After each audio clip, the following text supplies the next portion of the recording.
HOA banned my reservoir on a 150-year ranch, so I killed their power and lit up my fields instead. Have you ever watched a grown woman try to shut down your family's ranch using a plastic clipboard and a bogus ordinance? Because I have. And when she messed with my water, I flipped her whole damn grid. My name's Colton Grady, and my family's been working this ranch in northern Texas since 1872. 5 generations. Cattle, wheat, and heritage barley.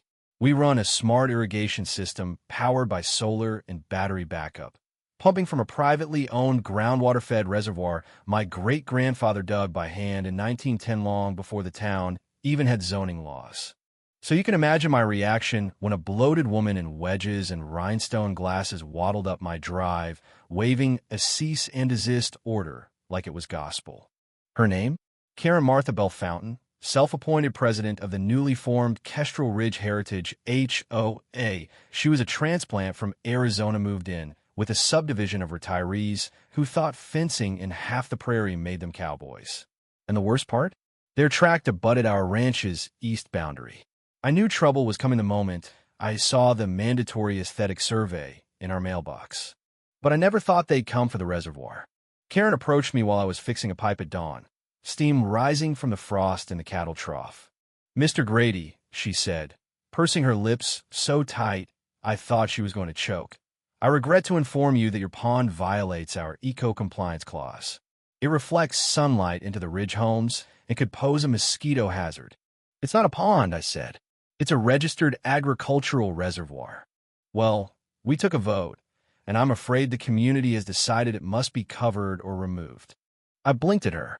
"The community doesn't own this land." She smiled like a cat in a canary shop. "That's debatable. Your old property line has lapsed on public record. We believe our HOA has inherited influence over this acreage under county charter." I pulled out my phone. "Want to say that again for the sheriff?" That's when she stomped away, muttering something about non-compliance fines and land repurposing. And I thought surely this ends here. I was wrong. A week later, I woke up to no water pressure. My cattle troughs were dry. My irrigation sensors blinking. Someone had cut the auxiliary pipe from the reservoir to the mainline valve station 1 that sat on HOA land after the developers paved their stupid dog trail right over the corner of our easement. I checked the station and found a brand new HOA lock welded shut over the valve handle, and a laminated notice that read, "Water shut off until further notice in violation of Eco Zone 3 HOA President, Karen M. Bell Fountain." I stood there, shaking, my fists clenched so hard my palms bled. You don't mess with a man's water. So I made some calls. First to the county, then to a land surveyor, then to an attorney. And then I pulled open the lid to my solar backup control box and grinned. See, while Karen had her little HOA power grid managed by a private co-op, I'd spent the last 5 years building something completely off-grid.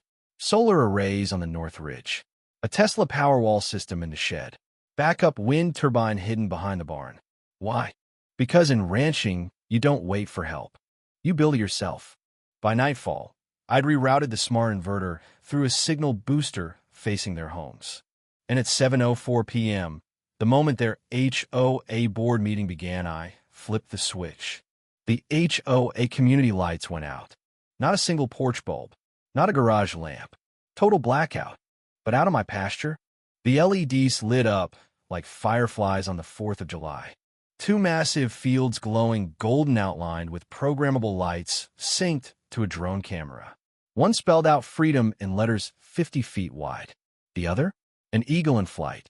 And at the base of the ridge, where the reservoir shimmered with moonlight, I projected the original 1872 land deed on a white sheet stretched between 2 cedars. Karen screamed so loud I heard it through the wind. Karen called the sheriff screaming about domestic cyber terrorism. Her exact words, according to the deputy who showed up, he weaponized his land against our lifestyle. When Deputy McCallan rolled onto my property the next morning, he was already shaking his head. I knew the Mon had played poker with my uncle back in the day. "Colt," he sighed, tapping the brim of his hat. "She says you tampered with the HOA power grid." I led him over to the pasture, where my solar array hummed peacefully beside the battery bank. Didn't touch their grid, Mac. Just lit mine up. He laughed. I figured. Then I handed him the survey maps, the registered agricultural easement, and a notarized copy of the original land deed signed in 1872, renewed every generation, and still on file with the state. Oh, he said, eyebrows raised. She didn't know about this. Nope. She tried to condemn my water using a vote of retirees who couldn't tell a cattail from a cornfield. He nodded once, then tipped his hat again. You good if I send this to the county judge? Please. Twist 1 came that afternoon. Apparently, Karen had used forged HOA documents to file her so-called eco-zone ordinance with the zoning board. She'd copied the layout from a California HOA website and tweaked it using Microsoft Word. A junior clerk caught the headers still labeled Pacific HOA District 4 and flagged it instantly. The county launched a formal review. Twist 2, even better. Karen's HOA had been using illegally subsidized utility hookups. A tech from the electric co-op found they'd tapped into a municipal maintenance line not intended for private communities. That line? It wasn't theirs. It was mine, part of a state compensation deal from when they widened the rural highway 15 years ago. The moment I submitted my usage logs and drone footage of the illegal wiring over my land, the co-op cut their power officially and fined the HOA $64,000 for unauthorized tapping. The board revolted. Four members resigned within a week. One of them, Mr. Talbota, retired veteran who Karen once fined for planting sunflowers, came by with a jug of sweet tea and a handwritten apology. Should have known better, he said. She ran us like a tyrant in a floral blouse. Meanwhile, Karen tried to sue me in small claims court for emotional distress and public embarrassment.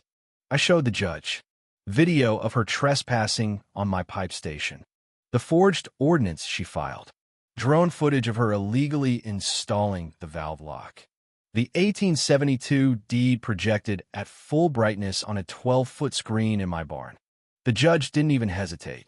Mrs. Belfountain, you not only trespassed and tampered with private infrastructure, you attempted to coerce your neighbor into dismantling lawful water access.